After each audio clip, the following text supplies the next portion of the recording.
Hey you guys, so I have a question for you. Question of the day. Let me give you a backstory before I ask you the question. So you might remember in January I posted about how I got this big skin cancer out. And I have like a huge scar. It's a huge bald spot. It looks horrible. I can usually cover it like with my bangs, but there are a few things about it that just drive me crazy. So I went into a plastic surgeon to ask about getting it. Basically, it's called scar revision. Basically, he just cuts it again, cuts out the old scar, and leaves it with a better scar. So I went to a good plastic surgeon. The one who did this is not a good plastic surgeon, and I would not recommend him for anything. So he's in Ogden, and if you ever want to know, he's not the super popular one in Ogden, but if you ever want to know who not to go to, you can message me and I'll tell you who it is. But I would not recommend him for anything. I would never let him go near any part of my body ever again. But nonetheless, I went to a good plastic surgeon, asked him what we could do about this, and he basically is like, well, we can cut it and re-stitch it up properly. The other guy did not do it right. So basically my question is, if this were you guys, would you just leave the bald spot, right? Like I said, I can usually cover it with my hair, but it always splits right here because there's no hair there. So it's I always have like a split in my bangs, like no matter what I do. Also, the little hairs under it are they're growing out, but they've been really short and they've got like a weird texture to them. They're kind of extra frizzy, which, I mean, my hair's kind of frizzy anyways, but those hairs are just awful. So those are my two issues with it. I hate the bald spot. But I know that seems like, well, obviously you just have him redo it and then you're fine.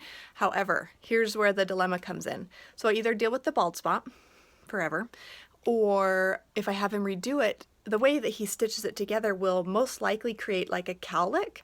So, I mean, that might make it so my hair lays the other way, or so that part wants to go this way, or I don't really know what to expect. He's like, it'll create a cowlick, your hair will kind of be twisted almost. So I'm just kind of trying to decide what I want to do with that.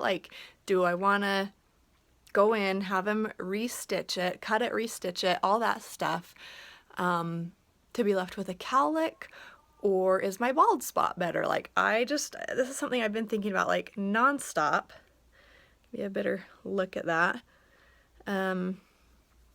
I just can't decide what to do. When I first went into the good plastic surgeon, he's like, well, let's give it a few months. Maybe, that hair will just happen to grow back and then you won't have to do anything with it.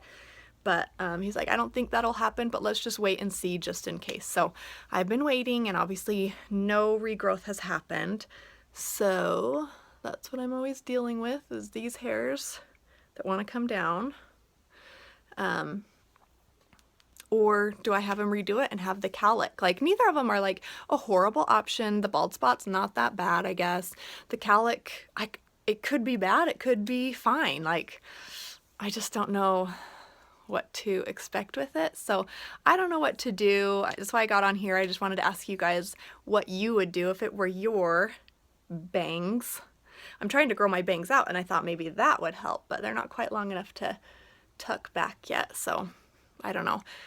Okay, before I go, I'm wearing caramel apple lip scents today. If you do not have this color in your collection, you definitely need it.